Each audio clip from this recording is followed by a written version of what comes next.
part of Bigyan mo ng virtual pamaypay. meeting Kami si during Betan. prayer. So here's an object. Pamaypay kay Betan. Under one of these three silver cups. So where do you want me to put this object? On your left, on your right, or here in the middle? Now which side? Left, right, or middle? Okay, so let's put it right here. Now let's go to the second bird. Dasa is our super rested cat. To send your name, Kakatua Galanita. Tingin kami tinutulog na sa forest along the east coast of Australia. They are very loud birds and can make almost any sound. They eat little seeds, nuts, fruits, and durian, papaya, bunan, and they also love bark. Now guys, do you think that's the ability to find a hidden object? If it's yes, then say, you can do it, Dasa. Can do it. Dasa, find that hidden object. Oh.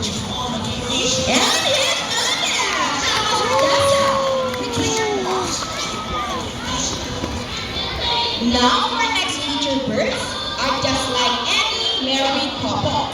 Monogamous, meaning they will be partners for a lifetime. Pretty romantic, right? But as any couple says, in a relationship, there will always be balance. Me, Sassy, and Rocky are beautiful pair during the call, and today they will battle it out to see who's the best in a basketball game. But before we start this battle, I'll be dividing you into two groups. All the girls will cheer for Sassy. Come on, guys, let me hear you say Sassy, Sassy, sassy, sassy. And all the boys will cheer for Rocky. Come on, guys, let me hear you say Rocky, Oh, Rocky. maganda. Okay, boys ready? Players ready? Set, go! Here's Rocky on his first ball. Followed by Sassy. Another one from Rocky. Everyone's ball. Rocky wins. Oh. Talo ka sa pustahan. So, Trainer Rochelle, you guys lose this time. What can you say? Oh, we want another race. Oh, she wants another race, Trainer Jerry. Are you sure about that? You want Sassy to lose again? Oh. Aba, This time, I guarantee you that Sassy will win. So what race do you have in mind? I'm thinking about a ring race. And what is a ring race? The first bird who can run 3 rings into the hole, the fastest is the winner. And that's the ring race. So our ring race it shall be. Remember guys, that boys already have 1 point. So girls, let's cheer louder for Sassy to win this time. We'll be Ano, again. ano? This time, our scripted, ring papatalo race. niya talaga yung una. Go! Babawi yan, tama. Who's first ring? Follow the... Oh, okay, what's happening? Sassy, pick up the Kaya! Kaya! And the winner is Sassy. Anong ipapatalo? Strategic lang yung babae. What do you say about Trainer Check Jerry? nga yan, papatalo kasi sa basketball, papanalo sa Hey, you guys cheated! Oh. Oh, you cheated? No, we didn't cheat. Sassy used her brain. Oh, so it's true that girls are more intelligent than boys? Yes. All of us are right and Sassy with Trainer Jarek and Trainer Rochelle.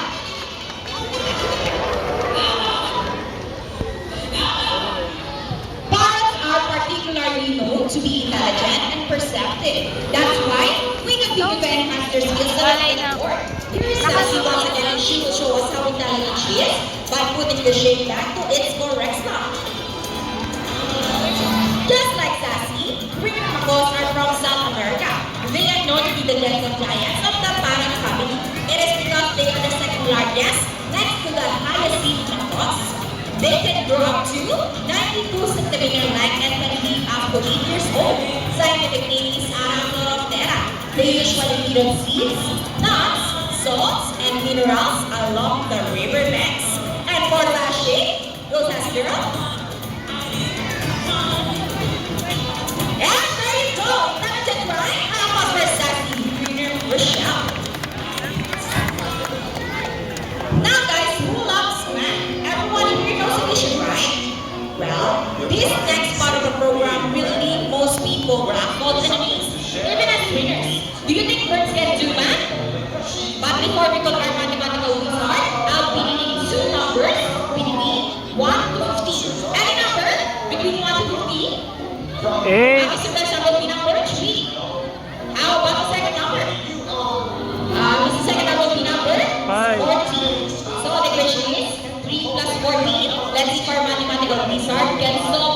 competition. But first, trainer Mark will shuffle the number. Would you get to infinity or somewhere in that vicinity? When you choose how much postage to use when you Now, let's call our happy call Rocky. when you bet. Wow, look at that. What a beautiful flying. Trainer Mark is wrap already. Okay, we'll wrap this whole equation for us. Once again, the equation is 3 plus 14. And Rocky gets the first number. Alright. How about the second number? Okay, up to the second number, Rocky. Well, Rocky loves numbers. Okay, anything is counting. And Rocky gets the number 7. So 3 plus 14 is equal to 17. Put your hands together, Harry Macron. Rocky, we trainer on. So this time, I need an adult volunteer with 500 peso bill. Once again, I need an adult volunteer with 500 peso bill. Just raise your hands up and we will choose one. Come on guys, don't be shy. Taas ng kamay yung bata. Okay, once again, I need an adult. Yung tinanggal ng nanay. Okay, I think we got one. Okay, sir, please come here in front and join me. You will notice the birds in our show are mostly parrots. It is because they are highly intelligent, charismatic, loyal, and musically inclined. They have good memory and can remember even the smallest details. Good afternoon, sir. Welcome to Manila. What is your name? How about our volunteer, Sir Brian? Sir, can I have the way back to you? And please follow me. Sir, all you have to do is stand right here. Please stand right here. Please look this way and extend your right arm just like this. As I put your money between your fingers. Sir, do you have any idea what will happen next? Do you have any idea what will happen next? No? Now let's call it a money bird. Buddy. Buddy flies over. Yari yung 500 mo. And he gets the money and flies back. And I think Buddy will donate the money. Yay! Before you go, I have a question for you. Did you know that Manila Ocean Park is also a rescue center for birds? No? Well, now you know, and your money will go a long way. We are very grateful. Thank you so much. You may now take your seat and enjoy the rest of the show. How about 1,000 pesos to this time? No more? Anyone? So, Ryan, excuse me. Are you okay? You sure? You look so sad. Sir, please come up here. We're just kidding. It's just part of the show. Please come up here.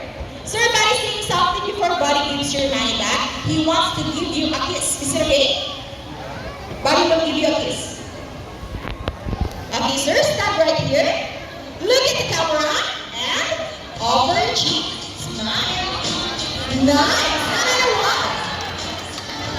Next one. How about your hands?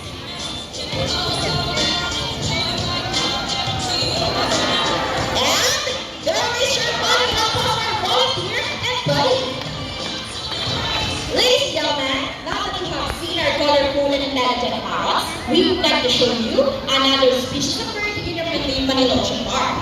Birds of prey, also known as raptors, hunt and feed by other animals. The term raptor came from the Latin word rapere, meaning to seize or to take by force. These birds are characterized by their coloration that allows them to detect prey during flight. They also have powerful talons and beaks. Ladies and gentlemen, please look to your left. Presenting our Philippine Eagle Owl, here comes Hope. Scientific name is Bulbul philippensis. These birds can found in Bohol, Samar, Leyte, Catanduanes, and possibly in Cebu. And with the habitat, here comes Speed. Habitat is known as Alias Tornadoes, one of the 146 species of birds of prey around the world. These birds are found in India, Indonesia, Bangladesh, Pakistan, along China,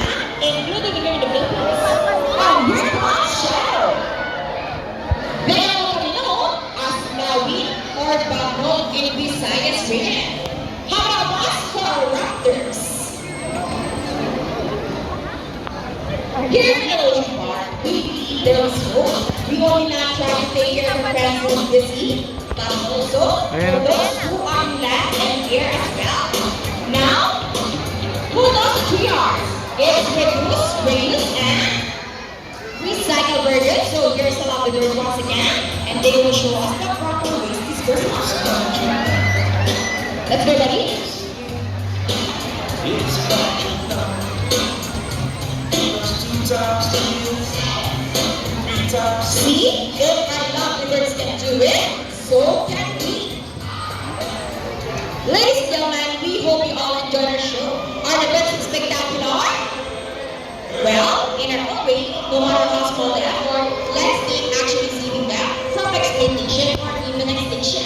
Please let's all do our part in saving the world. Because remember, this is the only home we got. So let me present the birds and the trainers that made the show possible. Trainer Rochelle with hope. Helicopter. Trainer Jerry with Buddy. Trainer Sean with Speed. Trainer Mark with Shadow. Ayan o. I'm Trainer April. Thank you and goodbye. By the way, guys, please remain in your seat because we still have a sea lion show and please do not cross the yellow line. Thank you.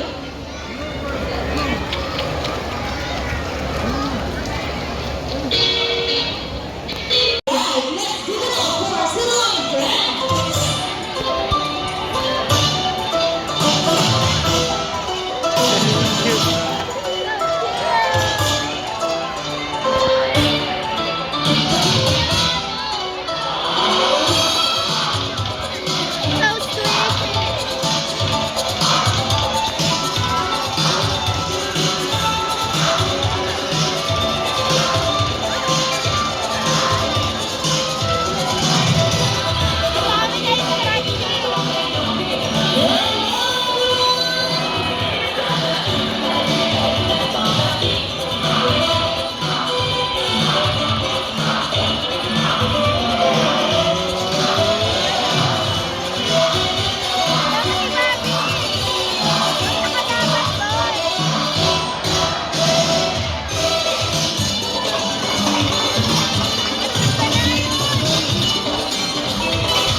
Wow, what a beautiful action!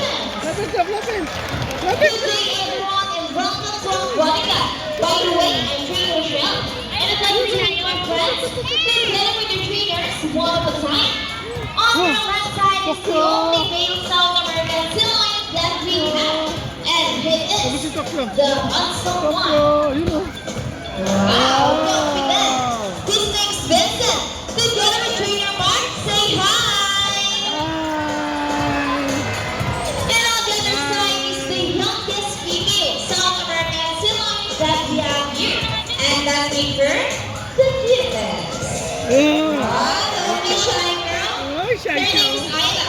Together with Trainer Jerry, say hello. Now let's continue. So guys, do you have any idea why are they called pink or feather booty marine mammals? Any idea? Do they have feathers? Well, let's ask them. Guys, do you have feathers? The answer is no. It's actually because of their front flippers, which are shaped like the bird's wing silos. The term fin flaps may also be translated as wing-footed, since their flippers look somewhat like this. In fact, they appear to be flying underwater from place to place, right guys? And you know, they often mistake it as silks because they look very much alike. But some differences between a silk and a silk lion is the fact that they have bigger, round flippers. And they also like their back flippers, something silks cannot do. As a result, they can come upright while on land. And that's our fine demonstration. So one round of applause for Vincent and Isla. And guys, you know what? They have this long and flexible neck. How flexible? Well, check this out.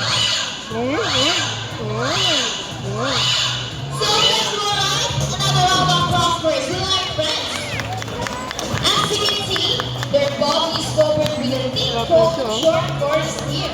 And their whiskers help the sea lion sense of touch. They contain nerve fibers, which make them sensitive. Wow, nice, nice. Hey! They can also use their whiskers to aid in navigation, or to detect vibration or rainwater. And their small external ears give them a sense of hearing, both above and below the water surface. Sea lions, like any marine mammals, can see both above and underwater. They have a keen eyesight, but no color vision.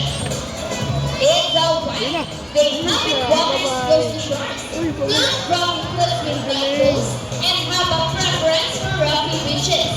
They have excellent climbing abilities, which can easily scale. Alright, people, let's check this out. Should we just rock leapers? Now, let's talk about their swimming abilities. Sea lions are generally cruise around 11 miles per hour, using their own movements of their front flippers, while their back flippers are stretched out behind their bodies, functioning as rudders for steering. And that's their vernal swing. Nice and easy. Thank you so much, Vincent, Ira, and trainers. This time, would you love to see a dance number from our sea lion friends? Come on, guys, where's the energy? Would you love to see them dance? Well, you sing, maestro.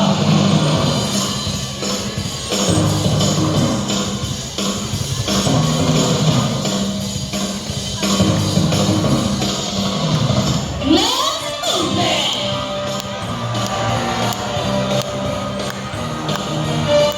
Clap your hands, everybody, come on. All right, guys, show them the side by side.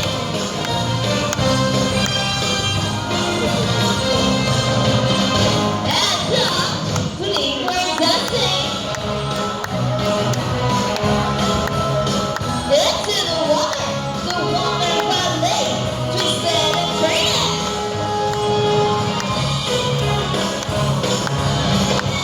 Around we go, round and round. And on the other side, round and round. Come on now, let's do that. Work it, shake, shake, shake. Don't miss that bounce. And our favorite part is the pulley shake. Shake those goodies. Yeah, now. Keep on rolling. And for the finale. Steady. Let's go.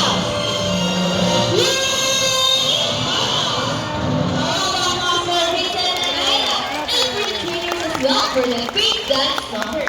Peace. Thank you so much, Vincent, Ira, and cheers. We hope you all enjoy spending your afternoon here at the Quantum Dream Conference. Some of our sea lions, Vincent and Ira. And we also hope that even after you leave, you will take this experience with you wherever you go. And remember that what we're on that great effects are present in sea. Sea lions, like any animals, cannot survive in a fresh-filled environment. So let's keep our surroundings clean. Aside from pollution, there are many other threats to their survival over the ground, such as climate change and illegal hunting. We never allow this inside our ocean reach. Always keep in mind that we are discovering permanent and last. Each one of us must do what we can to protect and conserve all the inhabitants of our Mother Earth, including ourselves. So on behalf of this and the trainer Mark, Ira, and trainer Jerry, and all of us here at the podcast and Manila Cruise Park, we would like to thank everyone for visiting us today. We hope you all enjoy and visit us again soon. So take care and have a nice day. Say goodbye, friends. Bye. By the way, guys,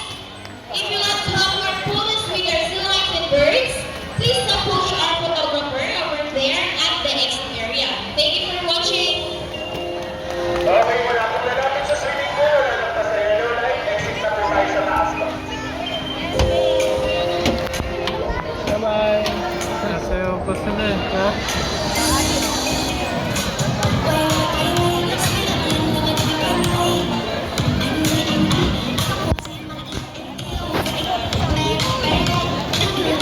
Dalawang mga exit na, left and right yung exit, left and right ba?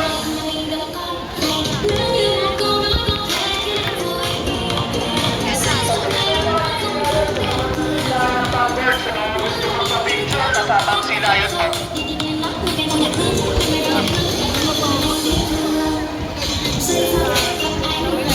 Check yung bata na lang po mga pasuyin.